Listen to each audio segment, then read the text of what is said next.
The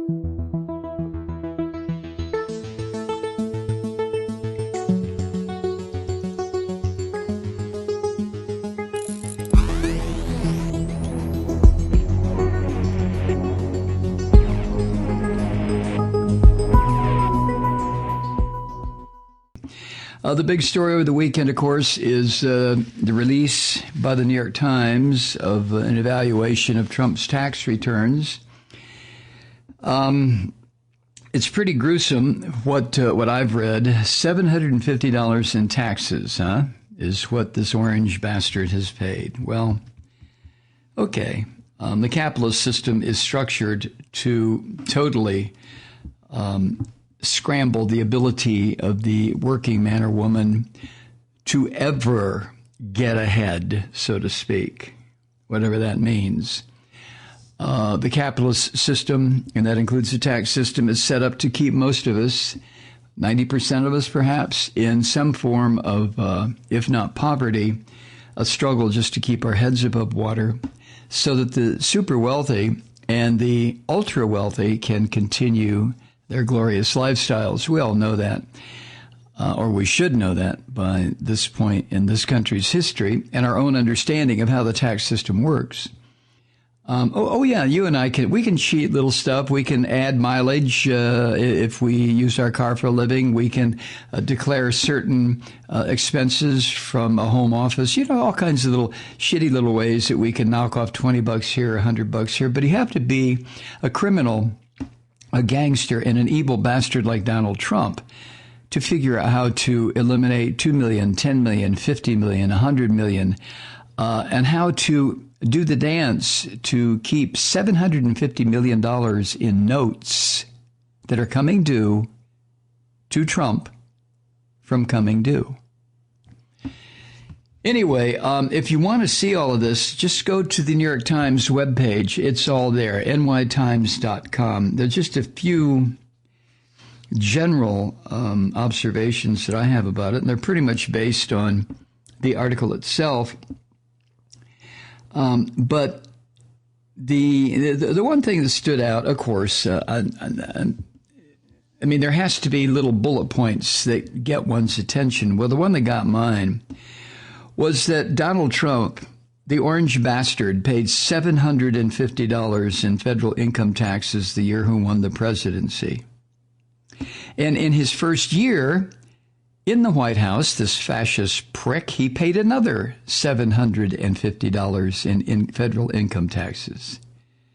He paid no income taxes at all in 10 of the previous 15 years, largely because he reported losing much more money than he made. So, pretty much that's all you need to know. That's all I need to know. I mean, the guy is a criminal. He's a son of a bitch. He's a fascist. He is in debt up to and above his eyeballs to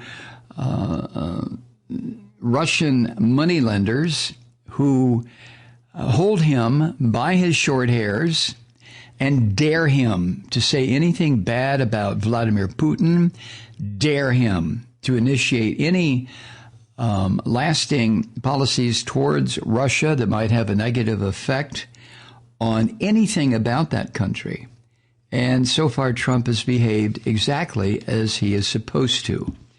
The same way that a small business person in, say, I'm not picking on New York City, but what the hell, a small business person in New York City might behave to the mafia collector who came around every week with his hand out looking for the protection money. That's how Trump has been conducting the business of the United States government. Oh, my God. It's just so sickening. But the Times says as he wages a re-election campaign that, some polls say he's in danger of losing, his finances are under stress, beset by losses and hundreds of millions of dollars in debt coming due that he has personally guaranteed.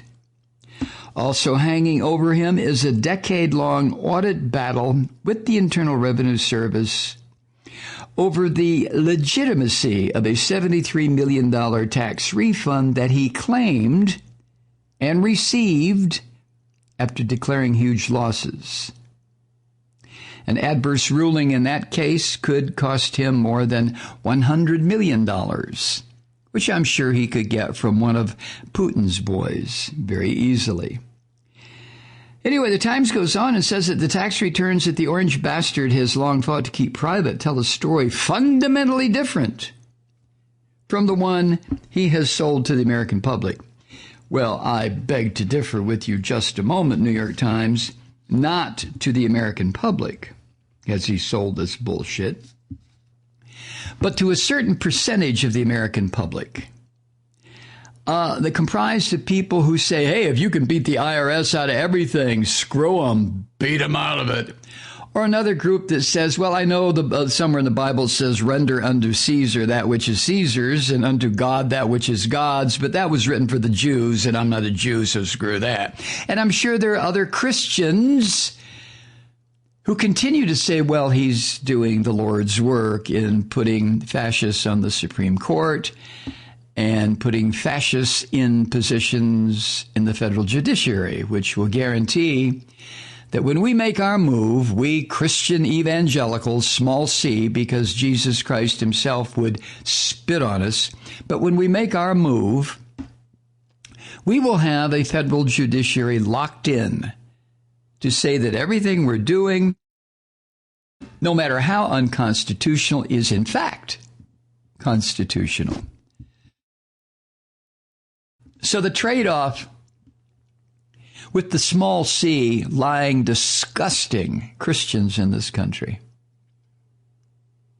is equal, in a manner of speaking, to the trade-off that the orange bastard has made with the Russian oligarchs who have been financing him and his two bastard sons and his corrupt, sick son-in-law for how long?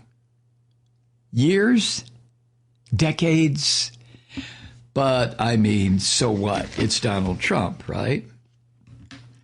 Anyway, his reports to the Internal Revenue Service portray, this is what the Times says, a businessman who takes in hundreds of millions of dollars a year, yet racks up chronic losses that he aggressively uses to avoid paying taxes. And now, with his financial challenges mounting, the records show that he depends more and more on making money from businesses that put him in potential and often direct conflict of interest with his job as president. Oh, really? Gosh, what a stunner that is, huh? God. The Times adds this. The New York Times has obtained tax return data extending over more than 2 decades for Mr. Trump and the hundreds of companies that make up his business organization, including detailed information from his first 2 years in office. This article, the one that's in the Times today, offers an overview of the Times findings, and additional articles will be published in the coming weeks.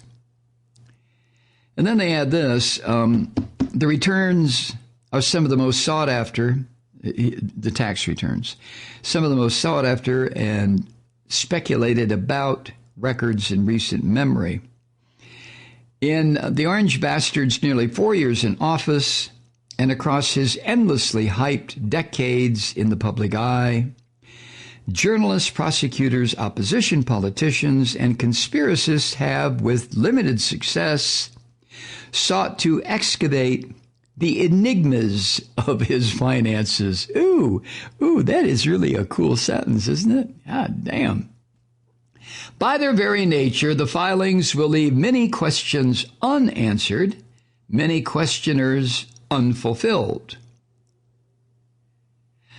The filings comprise information that Mr. Trump has disclosed to the IRS, not the findings of an independent financial examination.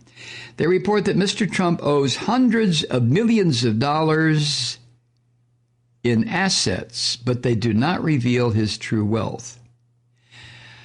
Da, da, da. I wonder, I'm sorry, it's probably none of my business. Well, wait, it is my business. This orange bastard is my dear leader. So it does pique my interest, and it is a matter of my interest to know who he owes his hundreds of millions, if not billions of dollars to. And I'd be willing to speculate here and now, in front of everybody, that the majority of the money that Trump is in debt with, it's a weird sentence, is owed to people who do not have the best interests of the United States as their primary concern. Dean Baquet, who is the managing editor of the New York Times, has a short note here. Here's what he says. Today we're publishing the results of an examination of decades of personal and corporate tax records of President Trump and his businesses in the United States and abroad.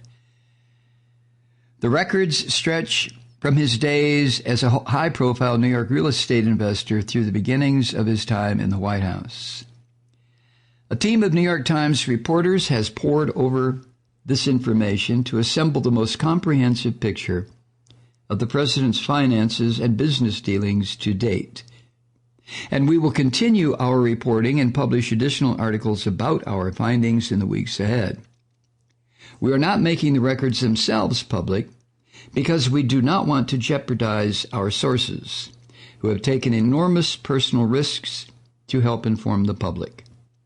We are publishing this report because we believe citizens should understand as much as possible about their leaders and representatives, their priorities, their experiences, and also their finances. Every president since the mid-1970s has made his tax information public. The tradition ensures that an official with the power to shake markets and change policy does not seek to benefit financially from his own actions. Mr. Trump, one of the wealthiest presidents in the nation's history, has broken with that practice. As a candidate and as president, Mr. Trump has said he wanted to make his tax returns public. Yeah, but he has never done so. In fact, he has fought relentlessly to hide them from public view and has falsely asserted that he could not release them because he was being audited by the Internal Revenue Service. Now, I have not read the entire article yet because it's very lengthy, and there are all sorts of sidebar articles that are almost as lengthy and as involved as the article itself, the main article itself. But I think that will be my reading task for this evening once I crawl into bed. Oh, and maybe not. And maybe not.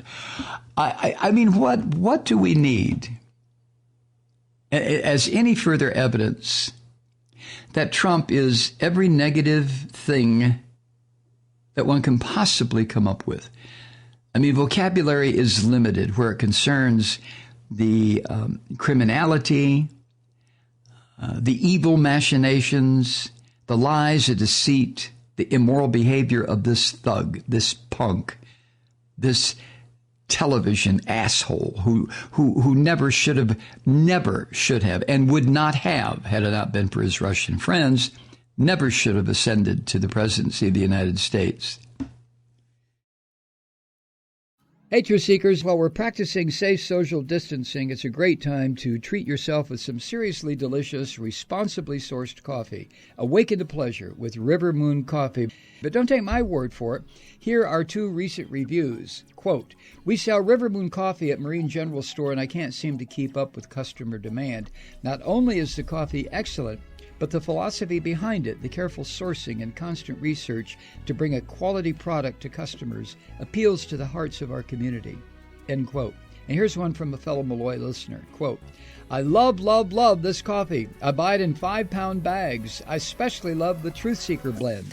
End quote. Sounds like they're planning ahead for the apocalypse. Anyway, support a progressive small business that supports this program. Go to MikeMalloy.com and click on the River Moon Coffee link on the main page. You'll thank me later.